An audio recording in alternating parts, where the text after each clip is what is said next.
తాకట్లో ఉన్న మీ బంగారాన్ని విడిపించి ఆ రోజు ఆన్లైన్ రేటుకి కొంటాం. Sharma gold company. శ్రీ గురుభ్యో నమః. మహాగణాధిపతయే నమః. శివాయ గురు నమః. శ్రీ కామేశ్వరి దేవి నమః. ప్రేక్షకులకి శుభోదయ శుభాకాంక్షలు. నేను మీ కొడుకుల సోమేశ్వర శర్మ. మేషం నుండి మీనం వరకు ఉన్నటువంటి రాశి ఫలితాలు నా పరిజ్ఞాన సంఘర్ష మేరకు ఈ వారం రాశి ఫలితాలను తెలియజేస్తాను. ముందుగా గోచారం. మేషంలో రవి, వృషభంలో గురువు, కర్కాటకంలో కుజుడు, కన్యలో కేతువు, మీనంలో బుధ, శుక్ర, శని, రాహులు, అలాగే చంద్రుడు మేషం, వృషభం, మిథున రాశుల్లో సంచారం. తులారాశి వారికి ఈ వారం చాలా అనుకూలంగా ఉందని చెప్పచ్చు.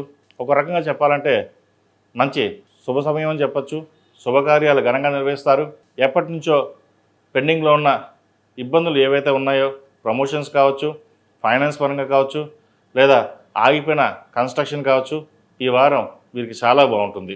వ్యాపార నిమిత్తమై ఎక్స్పాన్షన్ చేయాలనుకుంటారు. మంచి లోన్ కానీ లేదా పార్ట్నర్స్ కానీ వచ్చే అవకాశాలు గోచరిస్తుంది. గత కొంతకాలంగా వ్యాపార నిమిత్తమై, ఉద్యోగ నిమిత్తమై ఏదైతే ఇబ్బంది పడుతున్నారో ఈ వారం నుంచి కొంతవరకు ఉపశమనం ఉంటుంది. అలాగే బంధుమిత్రులతో కలిసి సరదాగా ఆనందంగా గడుపుతారు. శుభకార్యాల్లో పాల్గొంటారు. తద్వారా ఆ సమయంలోనే పిల్లలకు సంబంధించి మంచి సంబంధం కుదురుతుంది. ఎంతగానో సంతోషపడతారు. ఇది ఒక శుభసూచకం అని చెప్పచ్చు. మొత్తం మీద గడిచిన కొన్ని వారాల కంటే ఈ వారం చాలా బాగుందనే చెప్పాలి వీరికి. అలాగే వ్యాపారంలో కొన్ని పనులను త్వరగా పూర్తి చేస్తారు. మంచి పేరు ప్రఖ్యాతలు తెచ్చుకుంటారు. విదేశీకి సంబంధించిన వ్యవహారాలు అనుకూలిస్తాయి. విదేశాలకు వెళ్ళాలనుకునే వారికి కాలం అనుకూలంగా ఉంది. కోర్టు వ్యవహారాలు సానుకూలపడతాయి. ఒక స్థిరాస్తిని కొనుగోలు చేస్తారు. లోన్ మంజూరు అవుతుంది. నలుగురిలోనూ మంచి పేరు ప్రఖ్యాతలు గడిస్తారు కూడా. వ్యాపార నిమిత్తమై వ్యాపారాన్ని విస్తరింపజేస్తారు. ఏ చిన్న విషయాన్ని సరే మీకు మీరుగానే పట్టించుకుంటారు. ఎందుకంటే మనం ఒక మాట విని మోసపోయాం, మనం ఇంకా మోసపోవద్దు, మనం ఇలాగే కొన్ని నిర్ణయాలు తీసుకోవాలి, మన సొంత నిర్ణయాలు తీసుకుని ముందుకు వెళ్ళాలి, ఏదైనా భాగస్వామి సలహాలు తీసుకుని ముందుకు వెళ్దాము అనే ఒక స్థిర నిర్ణయానికి వస్తారు. అది మంచిదని చెప్పవచ్చు. ఎందుకంటే బయట వాళ్ళ మాటలు విని, వాళ్ళ మాటలు వీళ్ళ మాటలు విని అది మనకు మంచి చెప్తున్నారో చెడు చెప్తున్నారో తెలియదు. కొంతమంది స్నేహితులు ఉంటారు, మీ మేలు కోరి చేస్తారు. కొంతమంది మీరు మునిగిపోవాలని చూస్తారు.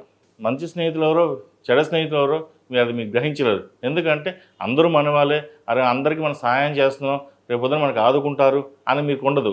మన సహాయం చేయడం వరకే మీ బాధ్యత ఉంటుంది. వాళ్ళు డబ్బులు తిరిగి ఇవ్వకపోయినా మీరు అడిగే పరిస్థితి కూడా ఉండదు. సరే మన వాళ్ళకి తర్వాత ఇస్తారనుకుంటారు, కానీ వాళ్ళు డబ్బులు కూడా ఇవ్వరు మీకు. అవసరానికి ఆదుకునే వాళ్ళకు స్నేహితులు, ఆదుకునే వాళ్ళు స్నేహితులు కూడా కాదు. కాబట్టి ఇటువంటి విషయాల్లో ఎవరి స్నేహితులు, ఎవరు మేలు కోరేవాళ్ళు, ఎవరు చెడు చేసేవారు మీరు గ్రహించాలి. జీవిత భాగస్వామి సలహాలు సూచనలు తీసుకుని ముందుకు వెళ్ళినట్లయితే మరిన్ని మంచి ఫలితాలు సంప్రాప్తిస్తాయి. విద్యార్థులకు కాలం అనుకూలంగా ఉంది. ముఖ్యంగా వైద్యవృత్తులు ఉన్న వారికి చాలా బాగుందని చెప్పచ్చు. అయితే చదువు మీద మటుకి చాలా శ్రద్ధ తగ్గుతుంది వీళ్ళకి. ఏదో చదువుదాంలే, ఏదో ఎగ్జామ్ పాస్ అవుదాం, తర్వాత చూద్దాం అనే ధోరణి ఉంటుంది.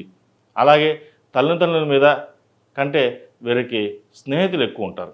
దానివల్ల ఇబ్బంది పడతారు. స్నేహితుల విషయంలో మటుకి చాలా జాగ్రత్తగా ఉండడం చెప్పదగినది. నేను 1-10 సార్లు చెప్తున్నాను, స్నేహితుల విషయంలోనే మంచి అయినా చెడైనా అక్కడి నుంచే మొదలవుతుంది. అది ఆడపిల్లలు కావచ్చు, మగపిల్లలు కావచ్చు. ఫ్రెండ్ సర్కిల్స్కి దూరంగా ఉండాలి, దుర్వ్యసనాలకి దూరంగా ఉండాలి. ఇప్పుడున్న కాలమాన ప్రకారం సోషల్ మీడియాకి ఎక్కువగా అట్రాక్ట్ అవ్వడం, దీని ద్వారా తల్లిదండ్రులతోటి విభేదించడం ఇటువంటి జరుగుతుంటాయి. ప్రస్తుతం జరుగుతున్నాయి కూడా. కాబట్టి ఇటువంటి విషయాల్లో ఏదైనా సరే తల్లిదండ్రులు మీ మేలు కోరి చెప్తారు కాబట్టి వారి మాట విని ముందుకెళ్ళడం నా సలహా. విదేశాలకు వెళ్ళి చదువుకోవాలనుకున్న వారికి మంచి ఉద్యోగం కానీ, అలాగే యూనివర్సిటీలో సీట్ కానీ లభిస్తుంది. ప్రభుత్వ ఉద్యోగం కోసం ప్రయత్నిస్తున్న వారికి సానుకూలంగా ఉంది. విదేశీ విద్య, అలాగే ఇక్కడ గ్రూప్స్ కానీ, సివిల్స్ కానీ, ఇతరత ప్రభుత్వ సంబంధమైన పరీక్షలు రాసేవారికి చాలా అనుకూలంగా ఉందని చెప్పవచ్చు. వ్యాపారస్తులకు, కన్స్ట్రక్షన్లో ఉన్న వారికి, బ్యూటిషియన్స్కి, కాస్మెటిక్స్కి, డెర్మటాలజిస్ట్, అలాగే ఈఎన్టీ, అలాగే రియల్ ఎస్టేట్ ఈ రంగాల వారికి కొంతవరకు చాలా బాగుంది. సాఫ్ట్వేర్ రంగం వారికి కొంత గడ్డుకాలం అని చెప్పచ్చు. వచ్చిన ప్రాజెక్టులు వెనక్కి వెళ్ళే అవకాశం గోచరిస్తుంది. కాబట్టి వాటి విషయంలో కొన్ని జాగ్రత్తలు తీసుకోండి. అలాగే ఆరోగ్యపరంగా కూడా ఈ వారం మీకు చాలా చక్కగా ఉంటుంది. చిన్న ఇబ్బందులు ఉన్నా వాటి గురించి పట్టించుకోవాల్సిన అవసరం ఏమీ లేదు. ఈ రాశిలో జన్మించిన స్త్రీలకు ఈ వారం చాలా బాగుందని చెప్పచ్చు. వచ్చిన అవకాశాలని ఉపయోగించుకుంటారు, నలుగురిలో పేరు ప్రఖ్యాతలు తెచ్చుకుంటారు. కష్టే ఫలి అన్నట్టుగా మీరు చాలా వరకు కష్టపడతారు. అయితే మానసికమైన స్ట్రెస్ ఎక్కువగా ఉంటుంది. ఎంత స్ట్రెస్ అంటే ఇంకా మనం ఏమిటి జీవితం అన్న స్ట్రెస్కి వచ్చేస్తారు. కానీ ఫలితాలు బాగుంటాయి, కానీ ఆ ఫలితాల్లోనే ఎక్కువ స్ట్రెస్ తీసుకుంటారు. దానివల్ల ఆరోగ్యపరంగా చిన్న చిన్న ఇబ్బందులు ఉంటాయి. కాబట్టి సమయాపాలన చూసుకోవడం, ఆహారం, నిద్ర తప్పనిసరిగా వీరు ఉండాలి. వివాహ శుభకార్యాలు ఘనంగా నిర్వహిస్తారు. బంధుమిత్రులతో కలిసి చక్కగా విహారయాత్రలు చేస్తారు. పుణ్యక్షేత్రాలు చేసే అవకాశాలు గోచరిస్తోంది. ఒక మంచి ప్రాజెక్ట్ కూడా చేతికొచ్చే అవకాశం గోచరిస్తోంది.